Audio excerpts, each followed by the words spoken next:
कहते हो कि मंदिर से जाते समय नंदी के कानों में कहकर चले जाओ।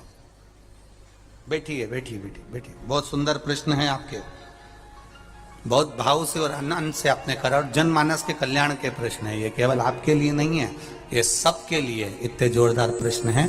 जो गलती भी करते होंगे तो इसको सुधार सकते। आपने कहा कि नंदी के कानों में कहना चाहिए। लोग हंसते हैं, कहते हैं बताओ वो नंदी के कानों में भगवान को कहना चाहिए। वैसे तो हम आपको एक बात बता दें कि दुनिया के लोग किसी दूसरे धर्म की कभी हंसी नहीं उड़ाते। दुनिया के लोगों को दूसरे का धर्म अच्छा लगता है। दुनिया के लोग सबसे ज्यादा हंसी उड़ाते हैं तो हमारे सनातन धर्म की ही उड़ाते हैं, और जी खुद उड़ाते हैं, दूसरा उड़ाने वाला नहीं होता। दूर के ढोल हमें समझ में आते हैं, उसका धर्म हमें समझ में आ गया, उनके क्या है ऐसा है, आओ कुछ नहीं, उनके धर्म में ऐसा है, कितना आनंद हमें दूसरे के धर्म में लग रहा है, और हमारा सनातन धर्म हमको बुरा लगता है। हमारे सनातन धर्म हमें बुरा लगने लगा। अरे भाई, लोग कहते हैं कि नंदी के कान में कहते हो, ये कोई हमारे पुराणों में या शास्त्रों में लिखा है? भगवती बहन साहू, आपको धन्यवाद देना चाहूंगा और एक बात कहना चाहूंगा।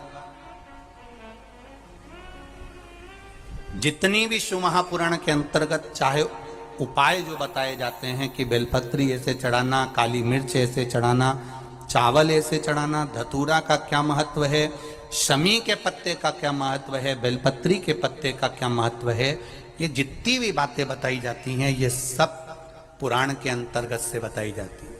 अब दुनिया के लोग इसको चाहे टोटका कह दें, चाहे दुनिया के लोग इसे टोना कह दें, पर पुराण से हटकर कुछ नहीं। और आप लोगों को अगर बोला है कि नंदी के कान में कहकर भगवान शंकर के मन में बात पहुंचे, तो ये क्यों कहा, तो ये भी हमारी शिव महापुराण में लिखा है, जलंधर के चरित्र में। कोई आपसे कहे कि नंदी के कान में बोलने से क्या होता है, ये जलंधर का चरित्र कह रहा है। मां पार्वती जी का हस्त कमल पकड़कर जलंधर लेकर जाने लगा।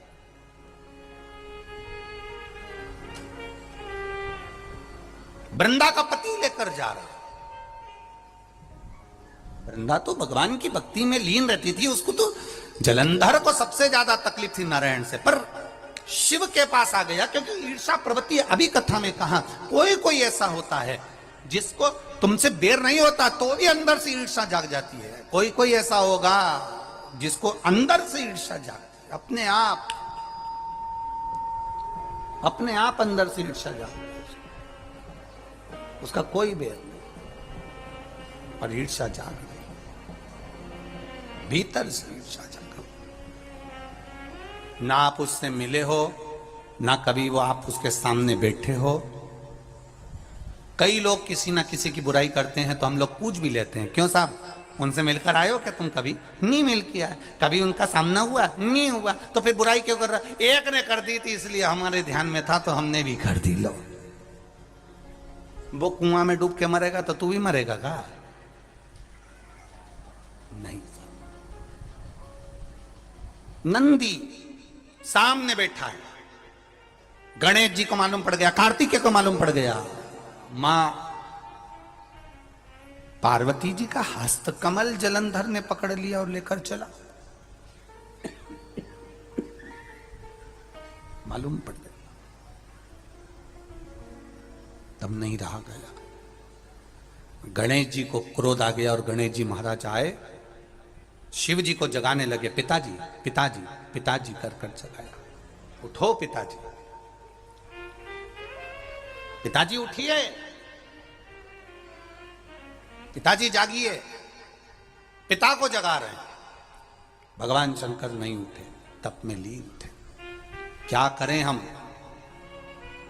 जलंधर के पास में इतना बल है, इतना बल है, और पिता की आज्ञा नहीं होगी तो हम कैसे मार देंगे इसको? मारने को तो हम मार दें। मां ने आज्ञा करी थी कि जलंधर उसको तारकासुर को मार दो, तो कार्तिकेय ने तारकासुर को मार दिया। शिव जी की आज्ञा नहीं तो हम इसको कैसे मारें? क्या करें? सब कुछ गणेश जी ने देख लिया, शंकर जी के ऊपर बहुत बहुत बहुत बहुत प्रार्थना कर कर देख ली, पर शंकर जी नहीं जागे। तब आखिरी में विनायक ने, गणेश ने, जितने लोग आस्था चैनल पर कथा सुन रहे हैं, जितने लोग फेसबुक यूट्यूब पर कथा सुन रहे हैं, इस बात को याद रखना कि नंदी के कान में कहने से क्या होता है वो ये इस कथा से सीख लेना। आखिरी में गणेश जी को लगा किसको कहूं, शंकर जी भी तप में हैं, नंदी भी तप में हैं, मैं किसको कहूं? शिव जी को कह के कर थक गया, पिताजी को बोल बोल कर थक गया, पिताजी जागते नहीं। अब मैं किसको कहूं ये बात, किससे कहूं?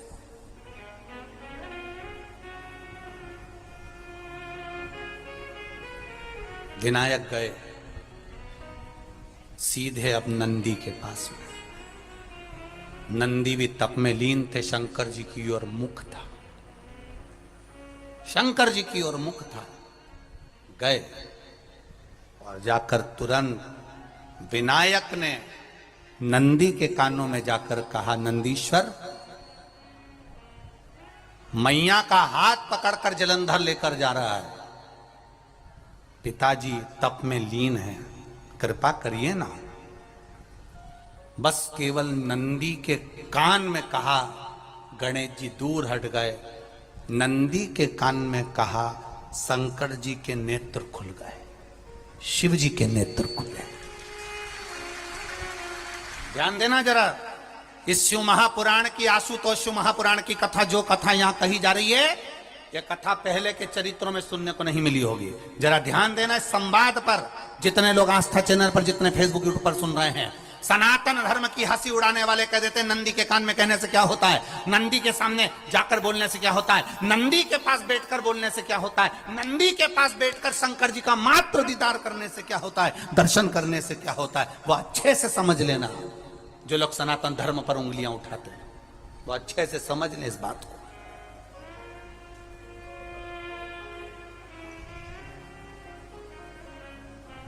क्या होता है, नंदी तप में लीन, शिवजी तप में लीन, शिव नहीं उठ रहे। विनायक ने नंदी के कानों में जाकर कह दिया, नंदी के कान में जाकर कहा, नंदी के नेत्र नहीं खुले। नेत्र किसके खुले? जम के बोलो, महादेव के खुले हैं, शिव जी के खुले हैं। ये मन का तार। नंदी शंकर की आराधना कर रहे थे, शिव अपनी भक्ति में डूबे थे। यहां कहा, यहां पहुंचा, जो दिल में था उस तक बात पहुंच गई। नंदी के दिल में शिव थे, तुम कहे, नंदी ने शंकर तक बात पहुंचा दी। वो सूत्र जो बंधा था दिल से दिल तक का, वो पहुंच गया।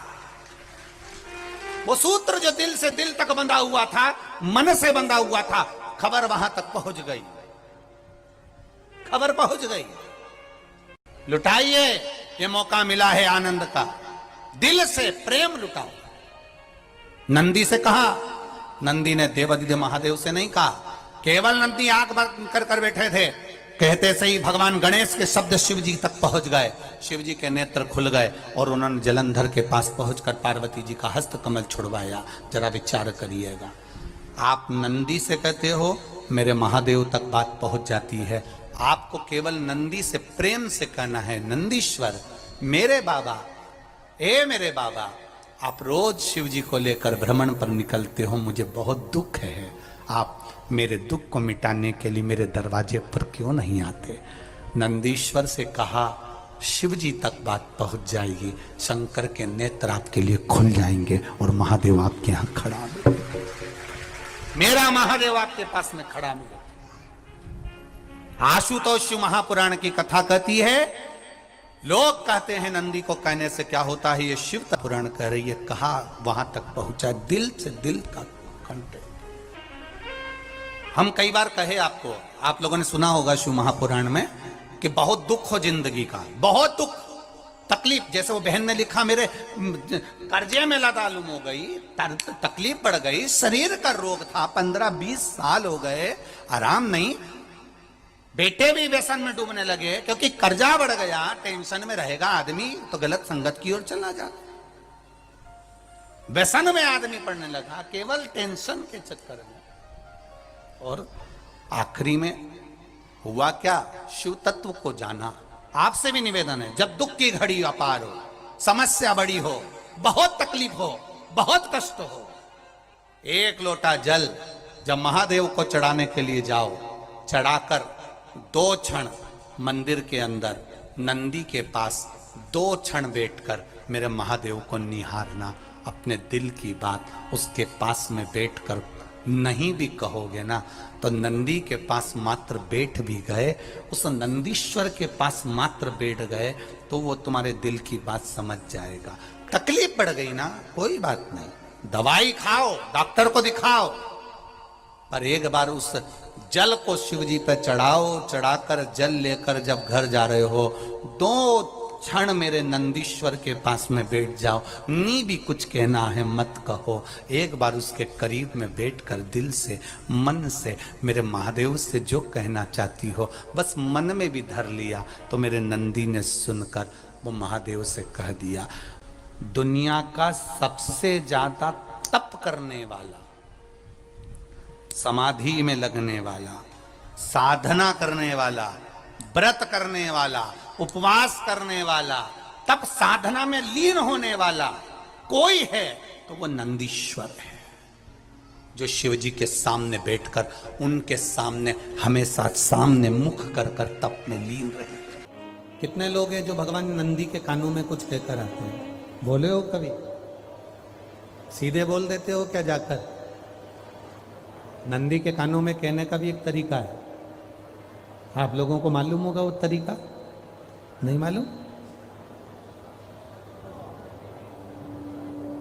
ये बेलपत्री की जो डंडी रहती है ना, बीच का जो भाग है, ध्यान दिए ना जरा सा, ये बीच की जो डंडी है, फिर से देखिए, बेलपत्री के 2 पत्ते और उसके पास में जो बीच की जो डंडी का भाग, पास में जो बीच की जो डंडी का भाग है, दिख रहा है आप लोगों को?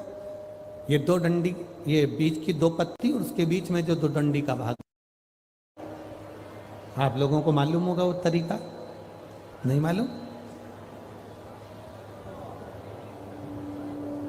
ये बेलपत्री की जो डंडी रहती है ना, बीच का जो भाग है, ध्यान दिए ना जरा सा, ये बीच की जो डंडी है, फिर से देखिए, बेलपत्री के 2 पत्ते और उसके पास में जो बीच की जो डंडी का भाग है, दिख रहा है आप लोगों को? ये 2 डंडी, ये बीच की 2 पत्ती और उसके बीच में जो 2 डंडी का भाग होता है।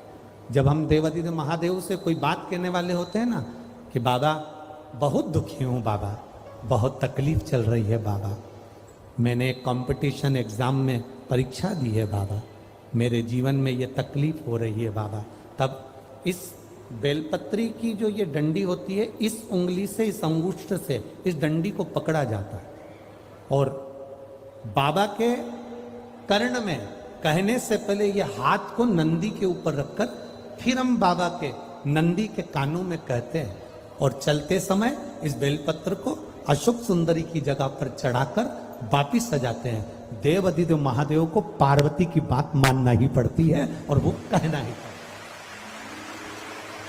ये बेलपत्र की महत्व है। ये जितना फल एक बेलपत्र की पत्ती में, उतना की उतना फल हम आपसे फिर कहेंगे। कभी मौका मिल जाए जिंदगी में, कभी तुम्हारे जीवन में अगर मौका मिले और कहीं बेलपत्री का वृक्ष मिल जाए जिसकी छांव तुम्हारे ऊपर पड़ रही हो, तुम्हारे ऊपर अगर बेलपत्री की छांव पड़ रही हो, उसके नीचे बैठकर कभी मौका मिले, एक बेलपत्री का पत्ता मात्र रखकर आप शिव जी का नाम लेकर जल भी अगर समर्पित कर रहे हो ना, तो वो 12 ज्योतिर्लिंग को जल चढ़ाने के बराबर फल प्रदान कर। एक बेलपत्री का पत्ता, एक बेलपत्री का वृक्ष, एक बेलपत्री के वृक्ष की छांव हमारे जीवन को कृतार्थ कर देती है, धन्य कर देती है, कृतार्थ। तो जिस जगह पर नंदी मेरे मंदिर के बाहर बैठा रहेगा,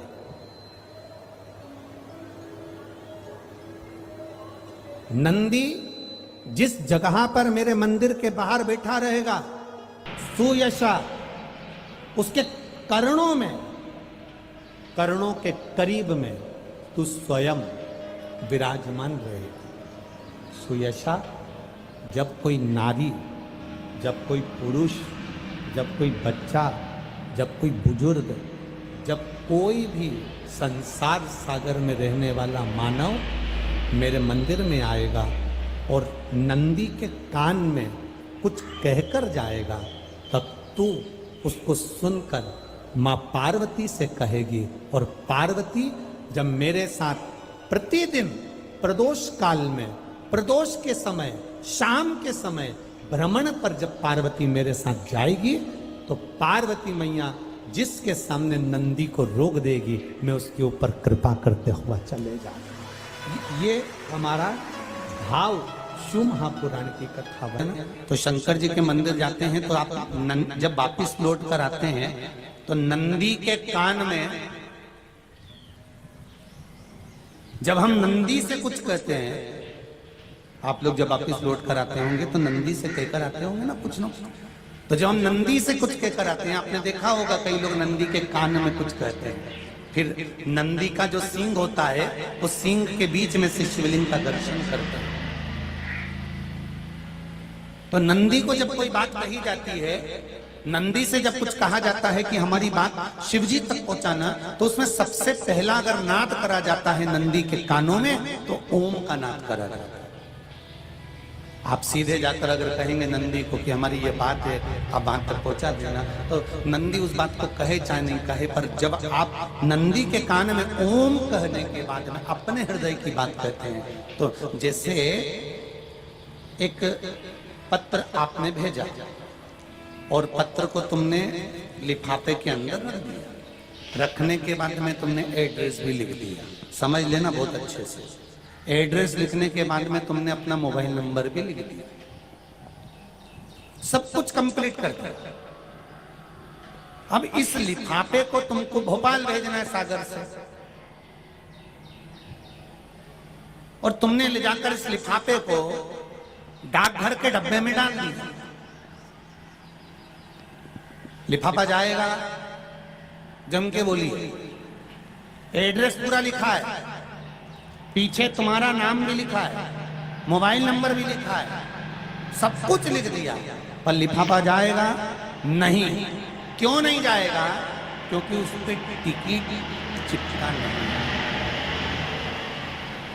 15 पैसे का, 10 पैसे का, 25 पैसे का, या 1 रुपए का, या 2 रुपए का, उस पे अगर कोई टिकट चिपका होता, फिर आप उसको डालते तो जाता कि नहीं जाता? चले जाता। ये ओम सनातन धर्म के अंतर्गत जितने भी मंत्र होते हैं, जितने ब्राह्मण मंत्र का उच्चारण करते हैं, जितने ब्राह्मण मंत्र पढ़ते हैं और मंत्र का उच्चारण करते हैं, उसमें ओम का नाद क्यों करते हैं? क्योंकि ये हमारे श्लोकों को, हमारे शब्दों को, हमारे दिल की बात को टिकट का काम कर कर परमात्मा तक पहुंचा देता है। ये ओम अक्षर, ओम शब्द, ओम नाद। कभी कभी बेलपत्र देखना, जब बेलपत्र आप समर्पित करते हैं तो ऊपर वाली जो पत्ती होती है उस पे ओम लिखते हो। कई किसी को लिखते हुए देखा होगा, चंदन से, पीले चंदन से, लाल चंदन से। सबसे मूल 3 पत्तियों में बीच वाली जो पत्ती उस पे ओम लिख दिया, फिर इधर वाली में लिख दिया नमः, इधर वाले में लिख दिया शिवाय।